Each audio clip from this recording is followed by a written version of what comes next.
हाँ जी, परिचय तो मैं बाद में दूंगी। पहले आपका बहुत बहुत स्वागत है। बिरजू मयाल जी को सभी जानते हैं क्षेत्र वाले जी। अभी उनके पास टाइम है कि सभी सही उम्मीदवार को चुन के वो यहाँ का जिला पंचायत बनाए ताकि क्षेत्र का जो है विकास हो सके।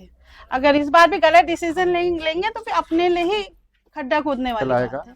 यही बात। मतभेद हो सकता है लेकिन मनभेद नहीं होना चाहिए, भाईचारा बना रहना चाहिए और चुनाव में ऐसी बातें भी नहीं होनी चाहिए जो जिंदगी में आगे को तुम्हें नुकसान करे, एक दूसरे के लिए मैल दूसरे के रह जाए। मेरी सभी मतदाताओं से अपील है कि 28 तारीख को आके उमा निगलटिया जैसे मैं अपने लिए आपसे भारी से भारी मत देके मुझे विजयी बनाए।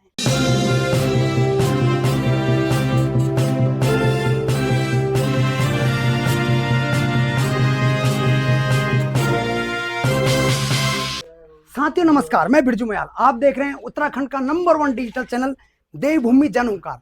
साथियों आज मैं नैनीताल जिले के सबसे हॉट सीट में हूं, पनियाली में, जहां से मेरे साथ हैं अभी जिला पंचायत सदस्य की उम्मीदवार उमा निगलटिया। वेलकम है आपका देवभूमि जन हुंकार में। सबसे पहले आपका एक छोटा सा परिचय। हाँ जी, परिचय तो मैं बाद में दूंगी। पहले आपका बहुत बहुत स्वागत है। बिरजू मयाल जी को सभी जानते हैं क्षेत्र वाले जी। और आपका जो हास्यात्मक जो वो है आपका तरीका है उससे हम सब बड़े फैन हैं आपके, इसलिए आपका स्वागत है। पहले आप पूछिए, क्या पूछे? परिचय सब जानते हैं मेरा। उमा निगलटिया हूँ, MSc BEd, मायका मेरा बागेश्वर, ससुराल मेरा लामाचौड़ और मैं अभी रामनी आंसिन पनियाली से जिला पंचायत सदस्य की उम्मीदवार हूँ। जी। हाँ जी। क्या सोचकर आप ये चुनाव लड़ रही हैं? सोचकर वही समाज की सेवा करना मेरा संकल्प है, यही सोच है सबसे पहले। और जो भी परेशानियां मैं देख रही हूँ इनको मैं दूर करने की कोशिश करूँगी।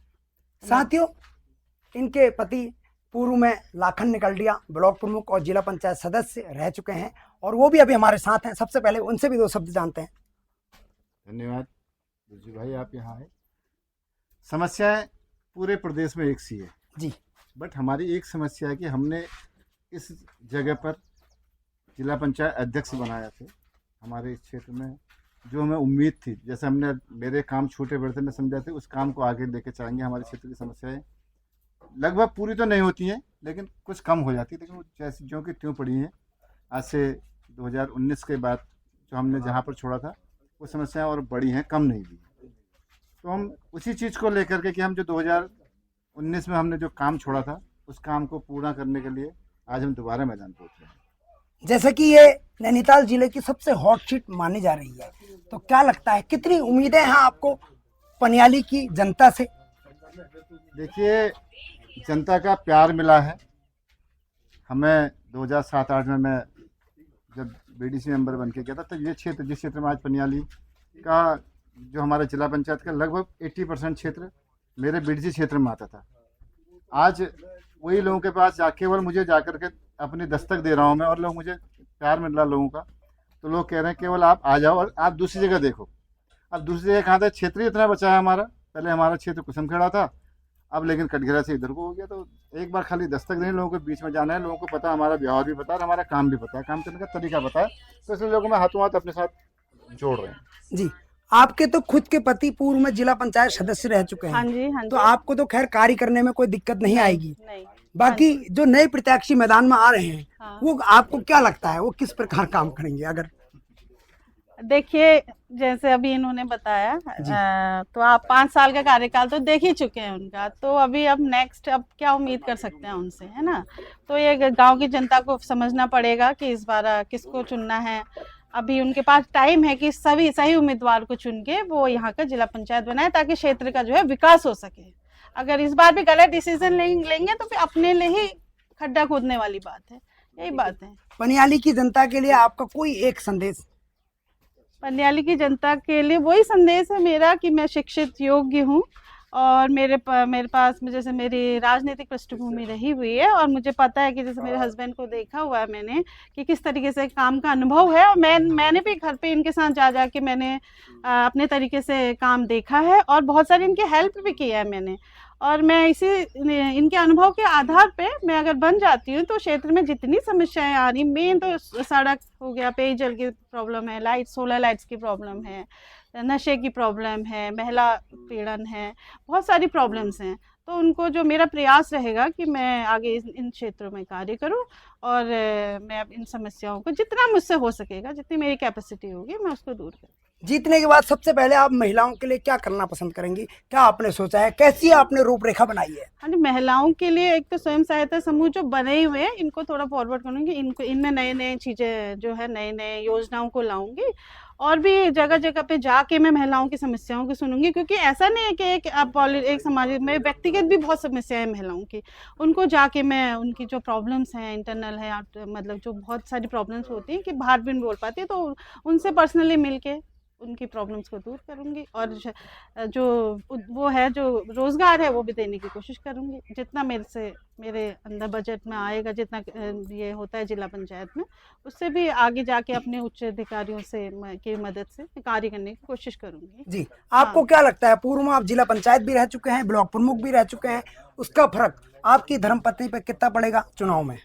देखिए, चुनाव में व्यक्ति का मैन टू मैन संपर्क है जी, और हमारा परिवार ऐसा भी नहीं है कि एक अकेला ही मैं अपने परिवार से सामाजिक हूँ। हम 7 भाई बहन और सबके साथ सामाजिक हैं।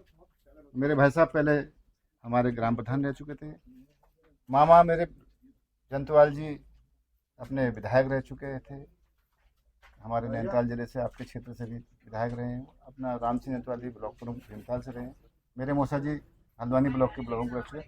काम करने के लिए तो हमें काम का अनुभव बहुत है, केवल लोगों को बताना है कि हम आपके लिए कैसे काम कर सकते हैं, यही उनके बीच में जाकर उनको बताना है। और लोगों का प्यार मिल रहा है, ऐसा नहीं कि हमें जान भी रहे हैं, पहचान भी रहे हैं और भरोसा भी दिला रहे हैं।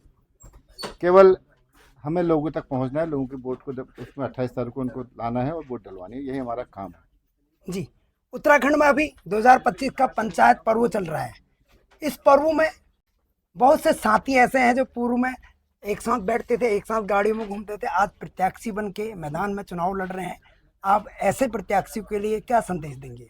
देखिए, मैं सभी से कहता हूं कि चुनाव 28 तारीख को ख़त्म हो जाएगा, 31 तारीख को उसका रिजल्ट निकल आएगा।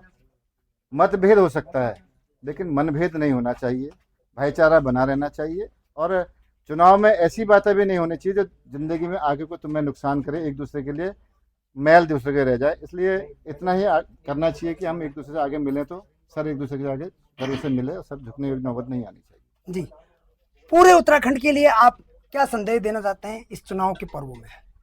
मैं पूरे प्रदेशवासियों को एक ही संदेश देना चाहता हूँ कि सौहार्द बना रहे और आपस में हमारे प्रदेश का कैसे विकास हो, क्योंकि पंचायत पहली सीढ़ी है देश के ऊपर, प्रधानमंत्री तक की सबसे मेन सीढ़ी है और पंचायत से ही सारी चीज़ें होती है। ये पंचायत ही एक ऐसी व्यवस्था है जहाँ पर हर घर की समस्या यहाँ से निकलती है और इस पंचायत में सभी लोगों को बढ़ चढ़ के भाग लेना चाहिए और अधिक से अधिक लोगों को अपनी ओर से जागरूक करना है कि हमें कैसे काम करना है। क्योंकि हमने जब मैं काम करता था ग्राम प्रधानों को अपनी पता ही नहीं कि हम क्या कर सकते हैं। हमें पंचायत अगर कोई भी ग्राम प्रधान बन के आता तो उसको सबसे पहले पंचायती राज एक्ट पढ़ना चाहिए कि हमारे पास क्या क्या अधिकार हैं, हम क्या क्या कर सकते हैं, क्योंकि कई अधिकारों को कम कर चुके हैं सरकारें हमारी, क्योंकि क्या हो सके ब्यूरोक्रेसी हम पर हावी हो रही है। तो ब्यूरोक्रेसी में हमें अगर पता ही नहीं होगा तो ब्यूरोक्रेसी हमें दबानी, इसलिए सबसे पहले अगर चुनाव जीत के आओगे तो उसका पंचायती राज एक्ट का हमें पता होना चाहिए हमारे क्या क्या अधिकार हैं। तो इसलिए मैं सबसे आग्रह करना चाहता हूँ जो भी चुनाव जीत के आए सबसे पहले पंचायती राज एक्ट को पढ़ने के बाद अपनी शपथ लें। शपथ लेने से पूरे पंचायत अगर पढ़ लेंगे तो आपको पता होगा मुझे क्या करना है क्या नहीं करना है। उत्तराखंड में कुछ प्रत्याशी ऐसे हैं जिन्हें ABCD मालूम नहीं है, वो कैसे गांव का विकास करते होंगे?